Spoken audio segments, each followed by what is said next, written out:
But right now, let's welcome the principal and founder of Retail Doctor Group, Brian Walker. Welcome to the program, Brian. Good morning, Alan. It's good to be here.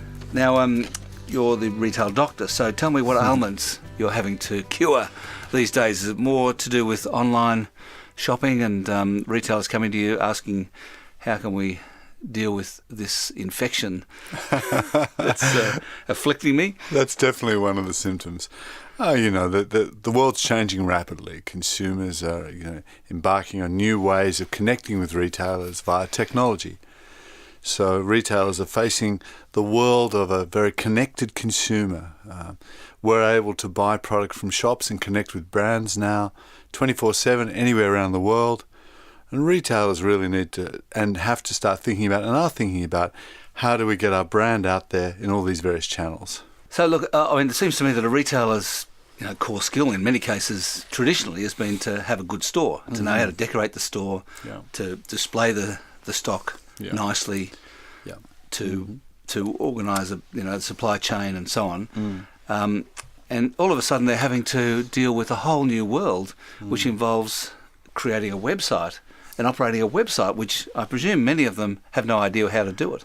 Well, that's right. I mean, the days of retail that I grew up in are the days that you've spoken about. That's the opening of the shutter at 9 o'clock and shutting it at 5 and keeping it well stocked. And those basics are still in play, Alan. But now it's about this idea of brand, this idea of differentiated brand, this idea of very much around a connected retailer, such that we have a retailer today, or fit retailer as we call them, has the physical stores, has websites, has a social media position, uses all the various channels to connect with consumers, and keeps all that going in a cross-channel, seamless way. So some of our clients very much have very active websites, can do up to 15 to 20% of their business via their websites. So in other words, consumers are using the online very much to research the retailer of choice, and then looking at social media to see what other consumers think of that retailer and part of their tribe think of that retailer, and then making the purchase, again, either online or in the store. So it's definitely a much broader commercial experience for these retailers.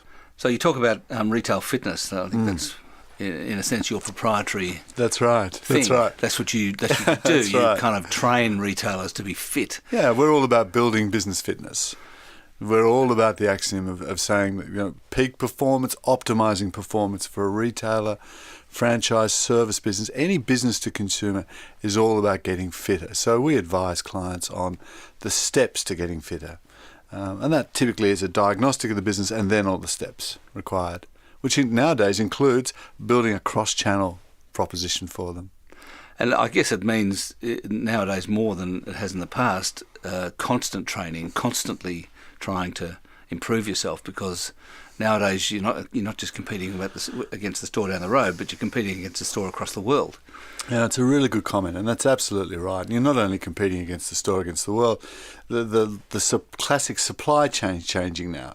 Manufacturers becoming retailers, direct to market from online providers, and so forth.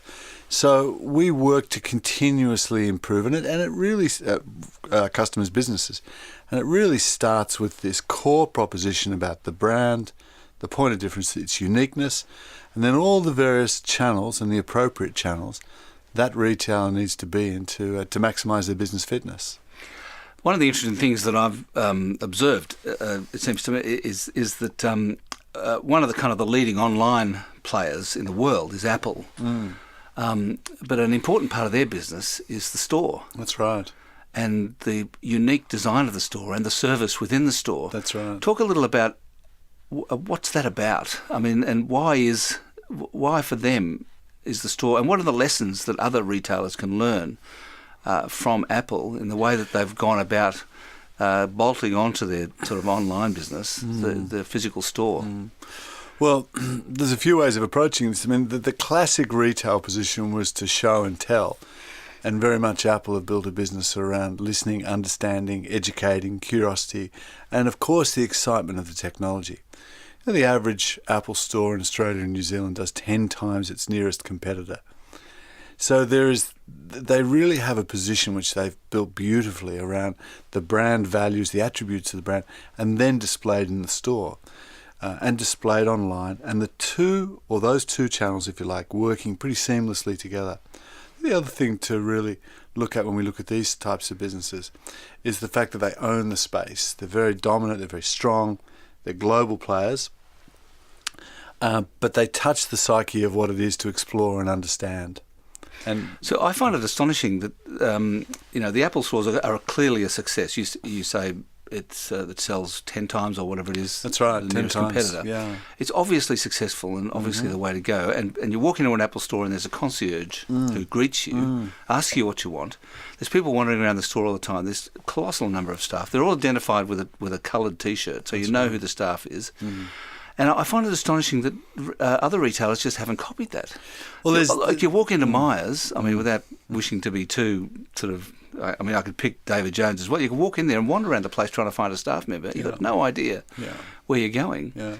Why don't they copy what is clearly a successful formula at Apple? I think there is, imitation is the greatest form of flattery, and there's definitely retailers looking to copy elements of Apple's business. But I think the point about Apple is one other trend that's happening in Australian retail, and that's what we call globalisation.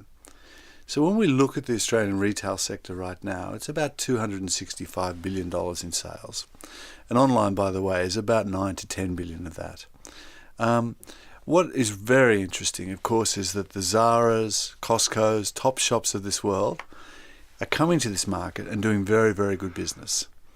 Now, they're doing very good business for a number of reasons. They're global players, they're global brands, they're great retailers, and they absolutely have this wonderful research tool called the online sales. So they really start to understand consumers in this market or any market they operate in, and they're taking dollars away from the local retailers, and the local retailers have to get fitter to compete. And for them, some of them will need to copy or emulate aspects of Apple's performance and also emulate aspects of these brands. And are you saying to retailers that all hope is not lost? I mean, that there always will be a place for the physical store? Absolutely. You are saying that? Very much. I mean, 18 out of the top 20 US online sites have physical stores. And we know through our own Retail Doctor research that everyone we talk to of varying ages still wants fundamentally the touch and tactile experience of a retail store. So what that means for retailers is that they need to make the stores experiences, great experiences. You cite Apple, I would cite Apple, I'd cite Hollister, I'd cite other brands where you go into that store and it's an experience. I go onto their online site to research about them, but I go to the store for the physical experience. It's interesting. I went into the Bloomingdale store in New York last week, and the experience was horrible because the music was too loud. I mean, it's just, there's so many different aspects to the experience. There are. But I suppose some people like the music, and that's okay for them. Well, I guess so. And the thing too is that retailers need to be really great understanders of consumer behaviour, their targeted consumer behaviour. That's really key to this. It's no more one size fits all. This is the other trend, that increasingly these global fit retailers use data in a way that they understand you and I in a way that they've never had that intimacy before. And soon you'll walk into a store, Alan, and the music in the category of the department will be exactly what you want to hear.